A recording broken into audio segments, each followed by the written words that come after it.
কোনো বিজয় উদযাপনের ইসলামিক পদ্ধতি কি? রাসূল সাল্লাল্লাহু আলাইহি ওয়াসাল্লাম এবং সাহাবায়ে কেরাম কিভাবে বিজয় উদযাপন করেছেন? যে কোনো বিজয় যে কোনো আনন্দে একজন ঈমানদার আল্লাহর কাছে কৃতজ্ঞ হবেন, অহংকারী হবেন না। তিনি অহংকার প্রদর্শন না করে বরং সিজদায় লুটিয়ে পড়বে, সিজদায় শুকর আদায় করবেন।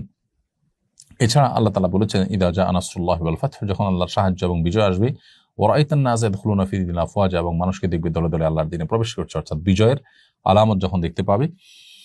ফাসাব্বিহ বিহামদি রাব্বিকা ওয়াস্তাগফিরহু, তখন তাসবিহ মাখা প্রশংসা আল্লাহ তাআলার করবে এবং তার কাছে ক্ষমা প্রার্থনা করবে, অর্থাৎ সুবহানাল্লাহ ওয়া বিহামদিহি পড়বে, আস্তাগফিরুল্লাহ পড়বে। এটি হলো বিজয়ের পর করণীয়। নবী করিম সাল্লাল্লাহু আলাইহি ওয়াসাল্লাম মক্কা বিজয়ের পর তিনি মক্কার মানুষদের প্রতি ক্ষমাশীলতা প্রদর্শন করেছেন, সবাইকে ক্ষমা করেছেন এবং কোনো প্রকার প্রতিশোধ পরায়ণতা তিনি প্রদর্শন করেননি। ঠিক একইভাবে আমরা আমাদের বিজয়, আমাদের আনন্দের সময়ে প্রতিশোধের স্পৃহা যেন আমাদের মধ্যে জ্বলে না উঠে, আমরা ক্ষমাশীলতা প্রদর্শন করব এবং সেই সাথে সহনশীলতা, এটি আমাদের মধ্যে থাকবে এবং আমরা চেষ্টা করব আল্লাহ রাব্বুল আলামিনের কৃতজ্ঞতা নিবেদন করব।